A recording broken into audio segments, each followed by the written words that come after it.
At my birthday, I walked into balloons, cake, candles, everything. But then I saw the banner. Congratulations, Amanda. It was my sister's graduation party.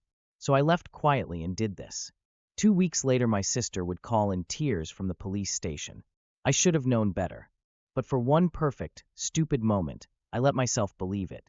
That the music, the streamers, the cake, it was all for me. That my family, who had forgotten my birthday 3 years in a row, once because Amanda had a migraine, had finally remembered I existed. I saw the lights, the guests, the decorations. People actually turned and clapped when I walked in. I almost laughed, like something out of a movie. For a full 3 seconds, I lived in a fantasy world where I was the favorite child. And then, congratulations, Amanda. Huge gold letters. A glittery banner stretched across the fireplace. My sister's name in cursive font. And just like that, I was slammed back into reality. Amanda strutted into the room like it was her wedding day. Tight white dress, cap and gown over one arm, phone already out for selfies. The applause doubled when she arrived. "Oh my God, you guys," she squealed. "I'm gonna cry. This is like everything." She didn't cry. She never cries unless there's a camera or cash involved. I stood off to the side, still holding the gift bag I'd brought for my dad to give me from them, because I knew they wouldn't have one. I was used to it. I wasn't used to this. I found my mom in the kitchen and asked, very calmly, if they had meant to do this on my birthday. She looked confused, then guilty, then annoyed. "Well," she said, "we thought we'd celebrate both. You don't like a lot of attention anyway, right?" Then my dad chimed in from the couch, like he was helping. "We ordered your favorite cake. See, we didn't forget." Right. A cake with Amanda's face on it. A graduation cap. And congratulations, Amanda written in gold frosting. Really screamed happy birthday, Oliver. Amanda finally looked over and saw me. "Oh hey," she said, air kissing my cheek. "You didn't tell me you were coming." "That's chill though, we can share the party. Unless that makes you feel weird." She said it like I was a guest who wandered in off the street. Then she added, "Hope you don't mind, we kinda used your credit card for the cake. It was just easier." That's when my smile cracked. I pulled out my phone and checked my banking app, just in case. And there it was. A $900 catering charge. A $500 venue deposit from 3 days ago. A $200 floral order with the note. For Amanda's big day. I felt heat crawl up my neck. Not rage. Not yet. Just shame. The kind of shame that sits in your throat and chokes you slowly. I didn't say anything. Didn't make a scene. I just turned around and walked out. I think someone asked where I was going. Amanda might have said, "You're seriously leaving? Ugh, are you going to be dramatic about it?" I didn't answer. Because I wasn't being dramatic. I was done. They thought I'd sulk and get over it. What I actually did was file a police report. And 2 weeks later, Amanda would be calling me, sobbing, from the police station. The first time I realized my sister Amanda could get away with murder, she was 6 and I was 8. She'd stolen a 20 from Mom's purse. When I found it in her Barbie dream house and told our parents, Amanda burst into tears, pointed at me, and said, "He made me do it." I was grounded for 2 weeks. Amanda got ice cream because she was clearly distressed. That was the beginning. Or at least, the first time I remember realizing the scoreboard wasn't exactly balanced in our house. Back then, I thought maybe it would even out when we were older. That maybe eventually, people would see through her act. They didn't. Because Amanda didn't grow out of that phase. She perfected it. And my parents, they clapped every step of the way. Growing up, she had an audience. Her entire personality was a stage performance. Perfect smile, perfect hair, perfect tearful apologies followed by 0 consequences. If I got a B+ on a test, my parents would say, "Next time, aim higher." If Amanda got a C-, it was, "She's doing her best. She's under a lot of pressure." She once borrowed my laptop for a school project and returned it with a cracked screen and 5 missing keys. When I told her she had to pay for the repair, she rolled her eyes and said, "I'm literally a student. You make money. Don't be selfish." She said it like I was being unreasonable for not wanting to sponsor her tech destruction. But Amanda didn't ask. Amanda took. And my parents called it love. When Amanda said she wanted to do a semester abroad in Italy, my parents raided the emergency fund.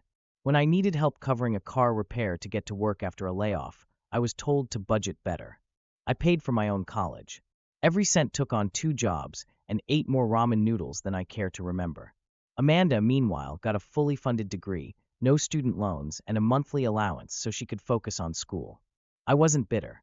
Not at first. I was exhausted. But I told myself, you're the older brother. You're supposed to sacrifice. Then came the medical lie. A year ago, Amanda called me late one night, sniffling, voice shaking, full Oscar-worthy performance. Said she needed $1,800 for a specialist. Told me not to tell mom and dad, that she was scared, and that it was probably nothing, but it could be serious. I wired the money within the hour. 2 weeks later, she posted a series of photos from a healing retreat in Tulum. Yoga by the beach. Crystal therapy. A $600 a night villa. When I confronted her, she blinked at me like I was being unreasonable. I was having an emotional crisis, she said. You don't understand how draining school has been. My parents' reaction? Let it go, Oliver. Amanda's always been sensitive. I didn't report her. I didn't even yell. I just started putting distance between us. Quietly. Strategically. I changed passwords, removed my cards from shared delivery apps, made sure she couldn't access anything she hadn't earned. But apparently, she'd been planning something anyway. I found out later that mom had used my old credit card, one I'd forgotten to cancel, because it was still linked to the account from last year's Thanksgiving groceries. Apparently, using my money for Amanda's party wasn't stealing, it was convenient. I should have expected it, but it still hit me in the gut. Hard. After I left the party, I sat in my car in silence for a long time. Not crying, just staring, processing. It wasn't even about the money, though that was a blow. It was the realization that no matter how old we got, nothing had changed. I was still the backup plan, the afterthought, the wallet with legs. You know what my mom texted me that night? You embarrassed Amanda by walking out. You made everything about you again. I didn't respond. I opened my Photos app and scrolled back through Amanda's graduation posts. There she was, laughing by the cake I paid for, holding up a custom sign that said Class of 2025. She did it. There was no mention of me. No birthday message. No tag. Nothing. The next day, she posted a photo of her gifts and wrote, "So grateful for my amazing family." Guess who wasn't in any of the pictures? I think that's when the emotion shifted. I wasn't just hurt anymore. I was furious. Quietly furious. The kind that doesn't burn hot, but cold. Focused. I wasn't going to yell. I wasn't going to post about it. I was going to do something they never expected. Tell someone who could actually do something. I spent the next few days gathering receipts. Literally. My credit card statements showed every charge for the party, the cake, the catering, the decorations. A flower order with the message, "For Amanda's big day." Charged to me. The venue confirmation had Amanda's email and phone number listed. The invoice went to her inbox. The name on the rental contract? Amanda, on behalf of family. The card used? Mine. I even had old texts from months ago where Amanda had asked me, "You're not going to make a big deal about your birthday, right? It's close to my graduation, and I kind of want the spotlight, lol." At the time, I ignored it. But now, it was gold. Evidence. Proof that this wasn't a misunderstanding. This was intentional. They used me. Again. I didn't tell anyone I was filing a report. Not my parents. Not Amanda. Just walked into the police station with a folder and the quiet determination of someone who has finally had enough. The officer who took my statement looked genuinely uncomfortable when I explained who it was. I told him it was fine. I wasn't looking to ruin my sister's life. I just wanted to stop her from ruining mine. I signed the paperwork. I answered the questions. I walked out. 2 days later, Amanda texted me. "Hey, can you Venmo me for the Uber from the party? It was technically your night too." I didn't answer. 2 weeks later, she would be sitting in a police station, sobbing into her phone. And for once, I wouldn't be the one she could count on to clean up the mess. She called me at 6:13 in the morning. Not texted. Not left a voicemail. Called. Full on, old school ringtone ringing through my half-asleep brain. I let it go to voicemail. She called again. And again. The fourth time I answered, not because I wanted to, but because I thought maybe someone had died. Honestly, that would have been easier. "Oliver," Amanda gasped, her voice cracking. "Oh my God. I'm at the police station. They said there's a report. A fraud report. With your name on it. What did you do?" I sat up in bed, turned on the light, and blinked into the phone like it could give me strength. Oh, so that's the part you're shocked about? Not the part where you stole from me. Silence. I didn't steal, she said, instantly on the defense. It was a party. For both of us. Mom said it was fine. You're seriously doing this? To your own sister? There it was, the classic Amanda defense strategy. Cry first, then play the family loyalty card. And if that doesn't work, spin it into a martyr monologue. Are you being questioned? I asked calmly. Ah, yes. They said they need me to verify the purchases, and the card wasn't mine, and now I might get charged with fraud. Oliver, you're ruining my life over a birthday party. No, I said. You're ruining your own life over years of treating me like a walking ATM. Later, I found out what really happened. Turns out Amanda had taken a photo of my credit card months ago when I left my wallet on the counter during a family visit. She used the card manually, typed in the number, expiration date, and security code to pay for the venue deposit, the cake, the decorations. When the officer asked how she got the card details, she said, I thought he wouldn't mind. It was for both of us. She admitted she never asked. Never told me. Never even hinted. The officer asked, Did he give you permission? Amanda just blinked and said, Well, he didn't say no. That's the level of logic we were working with. By that afternoon, my phone was blowing up like a fire alarm. Texts from my mom, my dad, even my aunt, who I hadn't spoken to in 3 years. Mom, you went too far. Amanda is devastated. Dad, you really want to throw your own sister in jail over a misunderstanding?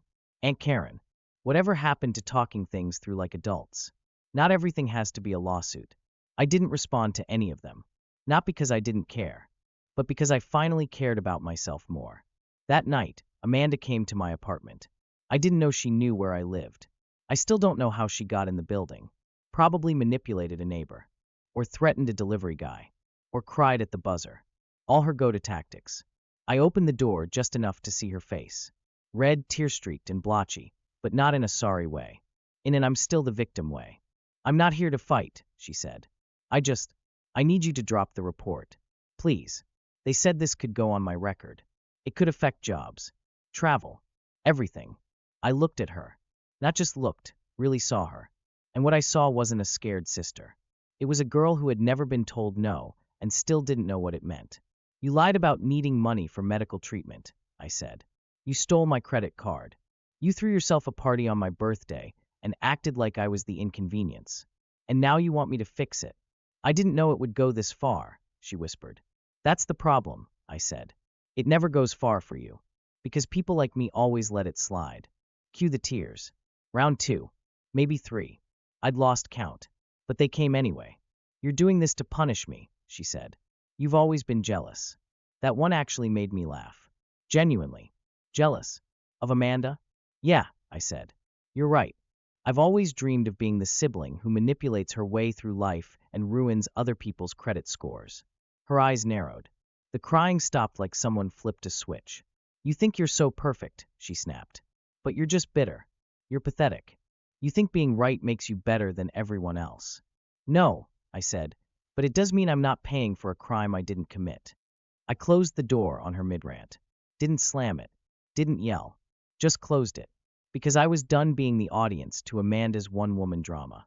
Over the next week, things escalated. My parents started calling daily. Not to apologize. Not to ask how I was. But to demand that I make things right.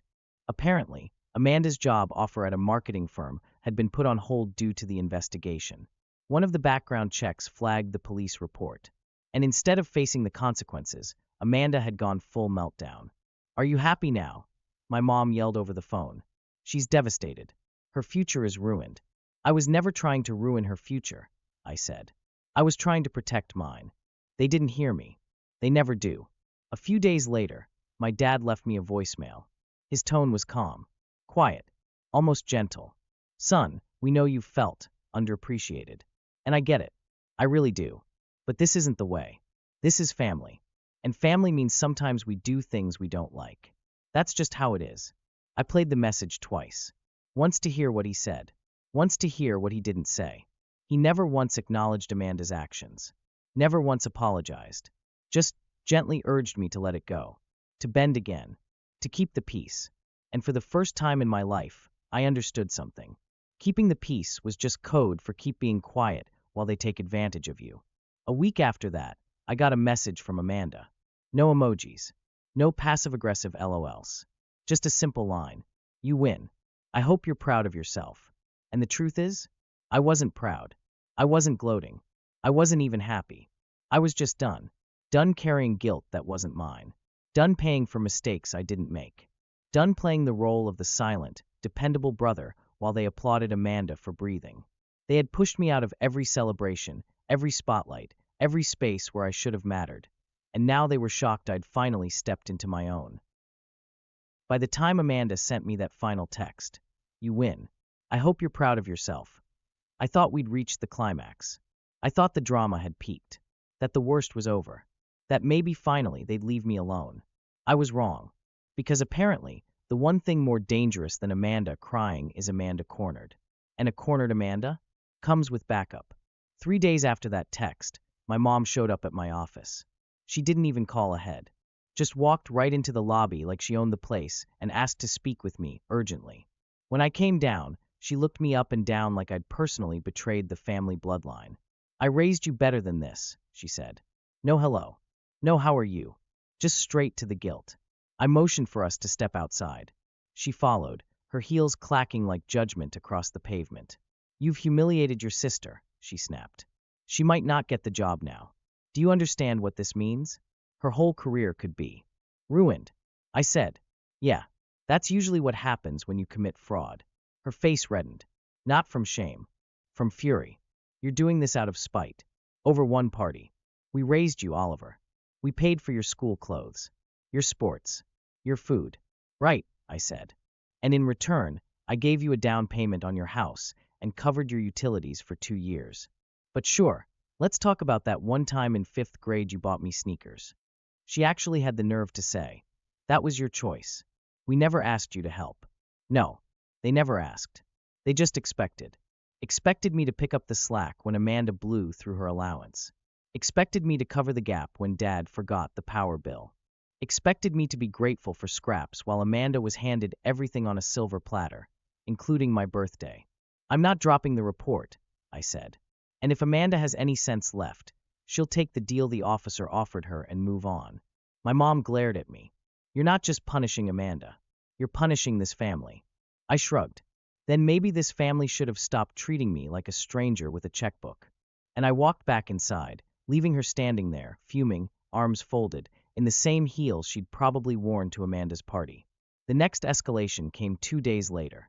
Social media. Amanda posted a long-winded, vague reflection about family betrayal and how some people will stab you in the back just to feel taller. She didn't mention my name, but she tagged our entire extended family. Every cousin, every aunt, even grandma. The comments were a mix of concern and confusion. Who would do that to you? You're so strong, Amanda. Rise above. Family is supposed to protect you, not attack you. I didn't reply, but I did screenshot it. Every line.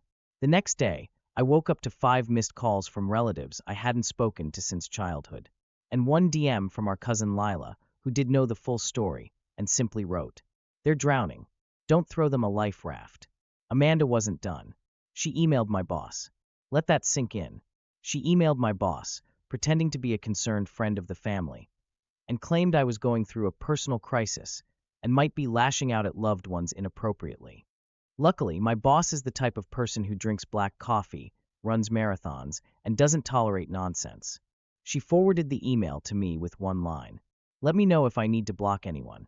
I replied, might want to block Amanda. She's going through a full-time identity crisis. We laughed about it, but deep down I was shaken. Amanda wasn't just panicking, she was spiraling, and she dragged down whoever she could to keep herself afloat. The police case moved faster than I expected. Maybe because the evidence was so clean. Maybe because Amanda's digital fingerprints were all over everything.